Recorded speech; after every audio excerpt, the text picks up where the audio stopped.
Welcome back to the Real News Network. I'm Paul Jay in Baltimore, and this is Reality Asserts Itself with Gar Alperovitz.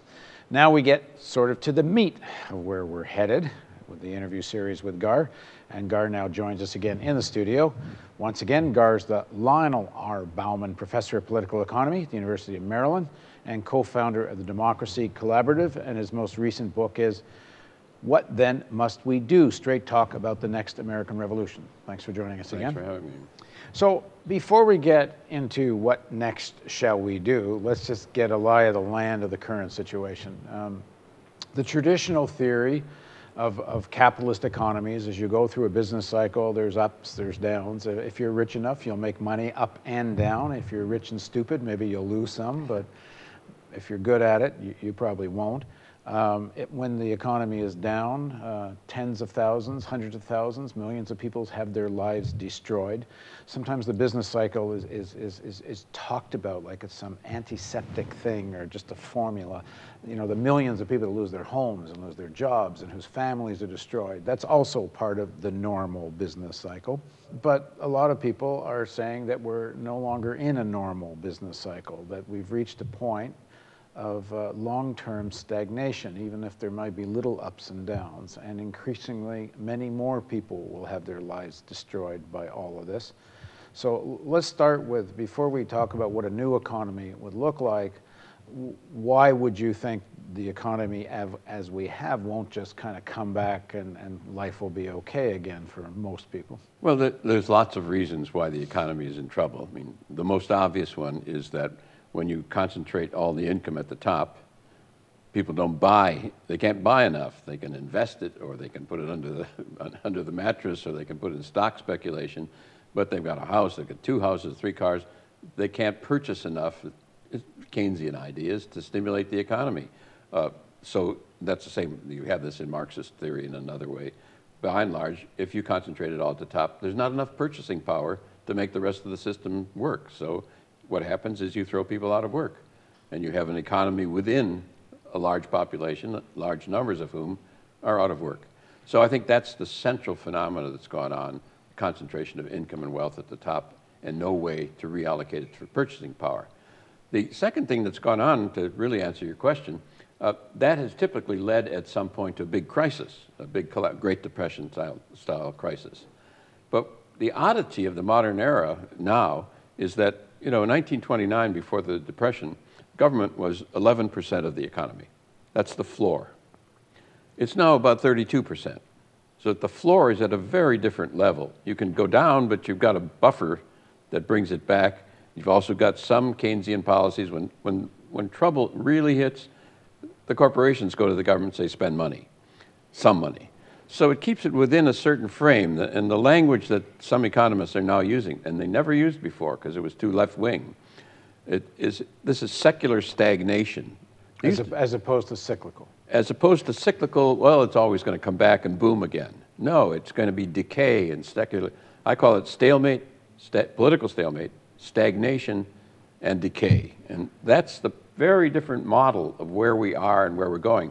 And I think that's the most likely model. We'll get some ripples, but I think that's the most likely model because the inherent structure is so concentrated at the top that you can't really run a serious economic full employment program unless you had the political muscle, and they don't have the political muscle to do it. And there's another part to it too. I think, you know, if you're sitting on a mound of cash, which a certain percentage of the population is, you know, whether it's 1, 5, or 10%, sometimes a little more, but in terms of having investment capital, it's of significance, it's probably less than 5%, and the big amounts are less than 1%. You know, it used to be you would look for places to invest in the conventional economy, but that requires, as you were saying, some demand. There has to be a conventional economy worth investing in, and no better alternative. Now there's such a speculative world to invest in.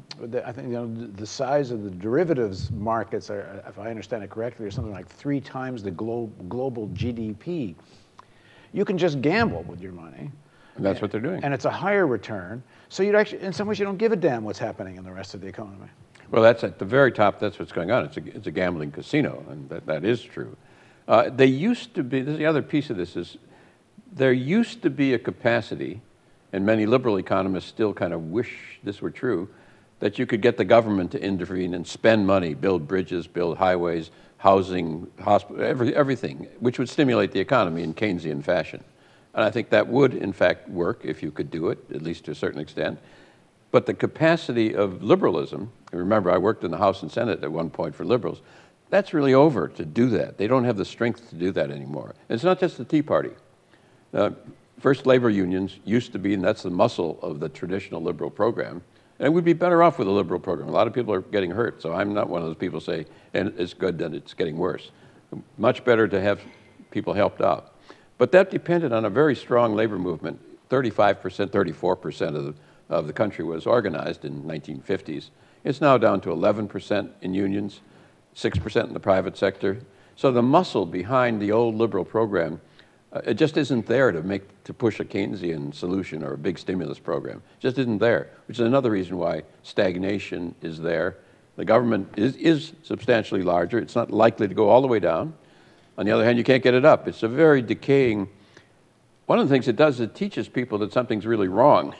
It kind of wakes people up to this is something's going on here that doesn't work right for a lot of people. I mean, there might be something cyclical here, which is you could have cyclical events like the 2008 crash. That's right. So in other words, a crash, you know, a quasi-stabilization, a floor, a little ripple, Yep. and then another crash. But I would think every time that happens, it's going to be a little bit worse. There's going to be less ability for the Fed just to throw money at banks and try to stabilize things.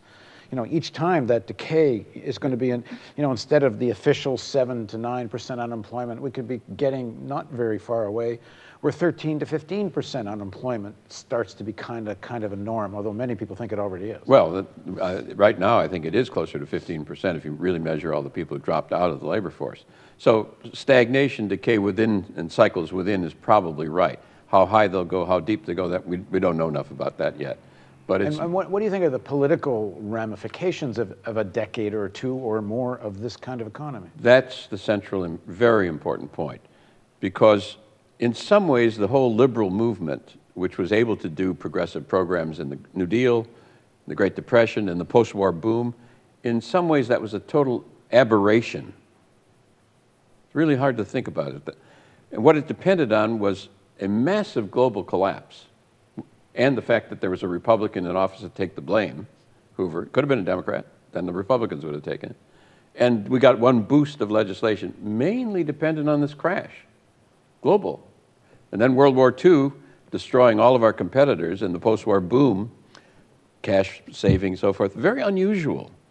And those are the heart contexts in which the great liberal programs and the labor unions were only 11% in 1929. And add to that a Soviet Union that, whether it was or not in reality, is a separate question, but in terms of global perception, was this workers' economy that had full employment and such, and American and Western capitalism going to say, no, we can give you full employment, we can do all this. So there was a kind of pressure to have some of these programs, especially in Europe. That's true. But these contexts... Which isn't here anymore. And it's gone. The context was extremely unusual, if you think back on it. A worldwide depression and a worldwide war giving rise in the United States to prosperity. We weren't bombed. Europe was bombed.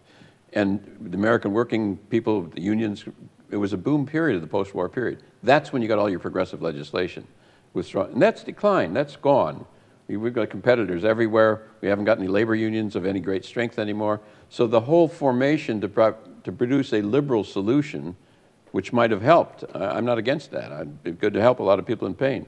That's just not available, which means the context we're entering, in my view, and what I write about in the book, is a decaying context, but not a collapse.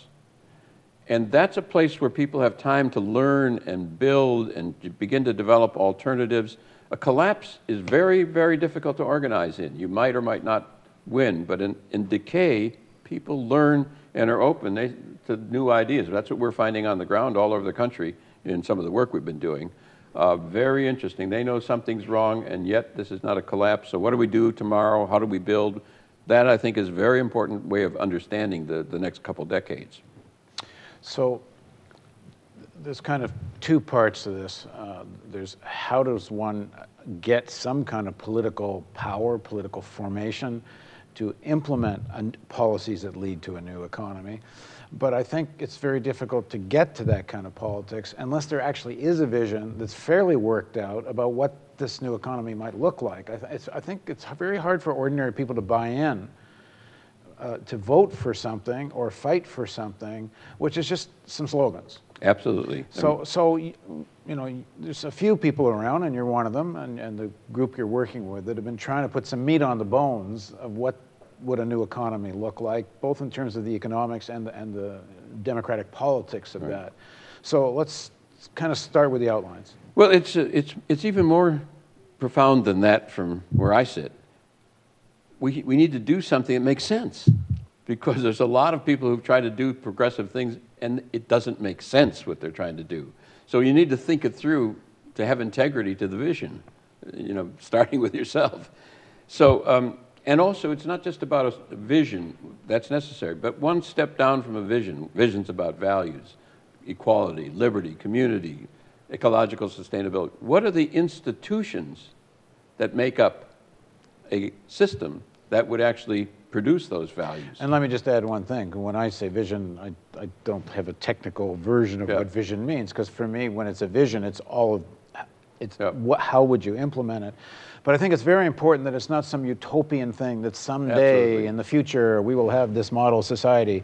It's like if you took over your city tomorrow or your state tomorrow, what does that actually look like? And in terms of knowing, for example, the kind of reforms you might want to implement, there's going to be a lot of people fighting against you. I mean, you can look at Latin America, where various governments are trying this in one form or another.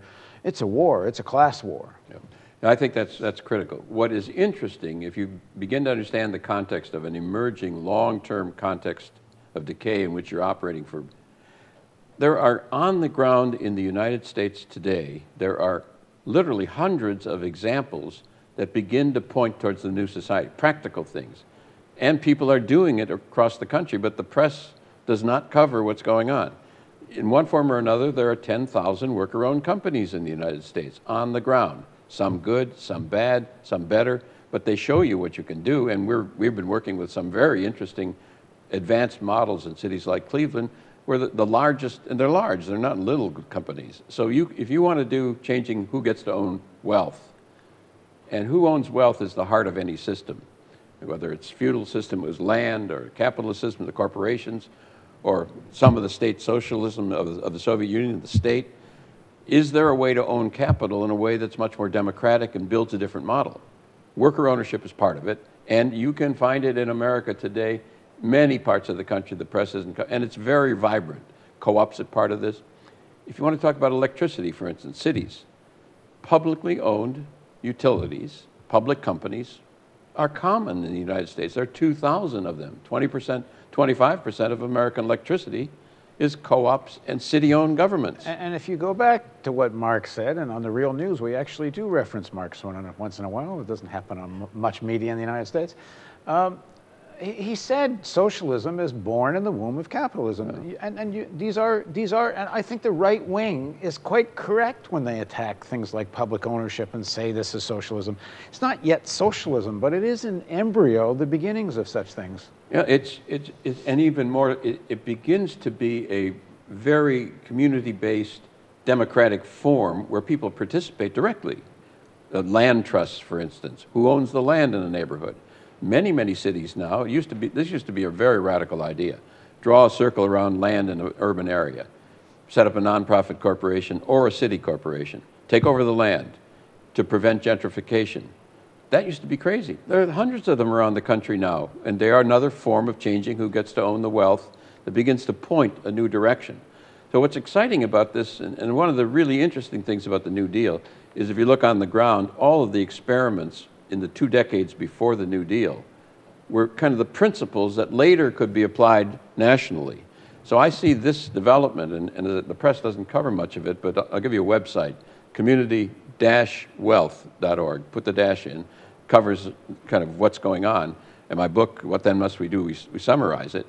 But just beneath the surface, if you wanted, 25 years ago when I was working on this, or 30 years ago, you want to set up a worker-owned company, nobody had to call. No expert. Now, if you want to do it, there are hundreds of people who can help you. You want to do a land trust. You want to do city ownership.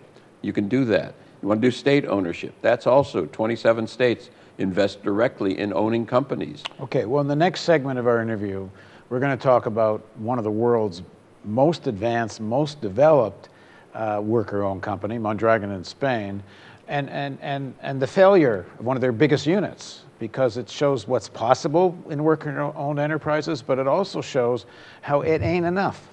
Exactly. All right, so join us for the next segment of our interview with Gar Alperovitz on Reality Asserts Itself on the Real News Network.